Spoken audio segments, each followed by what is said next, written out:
तो कहानी शुरू होती है एक मिडिल क्लास फैमिली से, जहाँ अभी बच्चे का जन्म भी नहीं हुआ है और वहाँ पे उसका फ्यूचर थोप दिया जाता है। मेरा बेटा इंजीनियर बनेगा। Farhan Qureshi B Tech engineer. आगे हमको पता चलता है फरहान का सपना था वाइल्ड लाइफ फोटोग्राफी करना।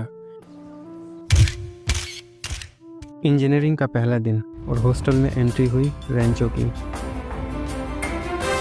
रेंचो नॉर्मल स्टूडेंट नहीं था, वो किताब से ज़्यादा ज़िंदगी को समझता था। प्रोफेसर वायरस से लेके सिस्टम तक सबको झटके देता था।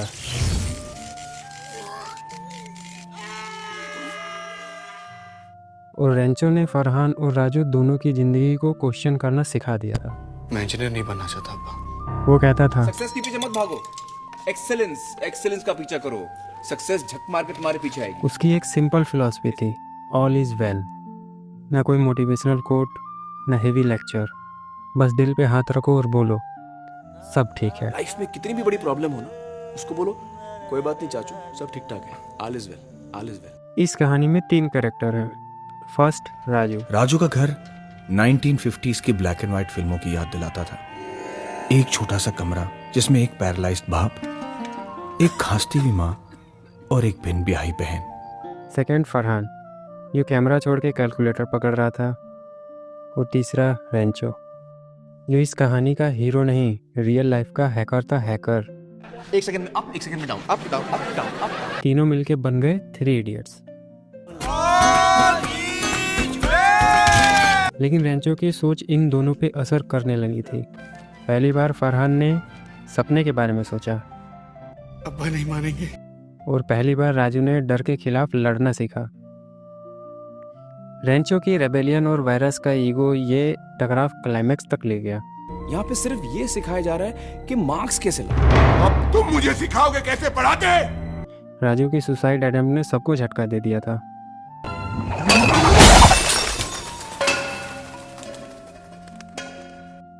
यहाँ फरहान समझ गया, डिग्री मिलने से पहले अगर ज़िंदगी चली जाए तो क्या फ़ायदा।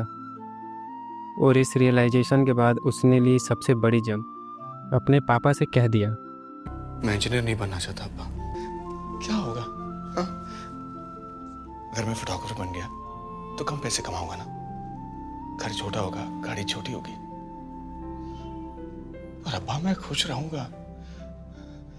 I will be really happy. आपके लिए जो भी करूंगा दिल से करूंगा। और अब्बा मान भी गए। बेटे तुम्हारा वो प्रोफेशनल कैमरा कितने का आएगा? इस लैपटॉप के अगेंस्ट आ जाएगा ना? अगर और पैसे लगे तो मांग लेना बेटा।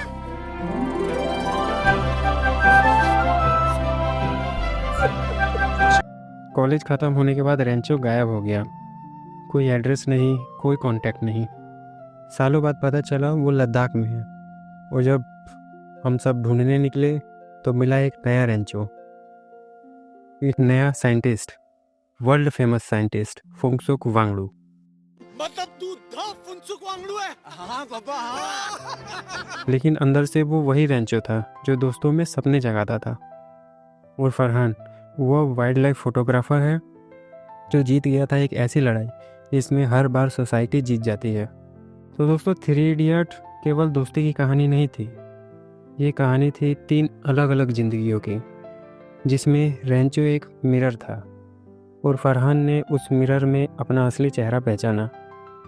आज फरहान कैमरा लेके दुनिया घूम रहा है। इंजीनियर बनने का रिग्रेट नहीं, क्योंकि उसने फोटोग्राफर बनने का करेज दिखाया।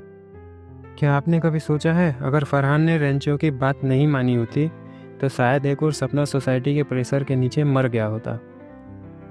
लेकिन फरहान ने एक कदम बढ़ाया और उस एक कदम ने उसकी पूरी दुनिया बदल दी।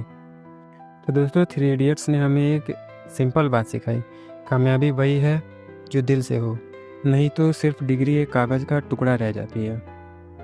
आज भी कहीं ना कहीं एक फरहान अपने सपने से लड़ रहा होगा, बस एक रेंचो चाहिए उसे जगाने के लिए।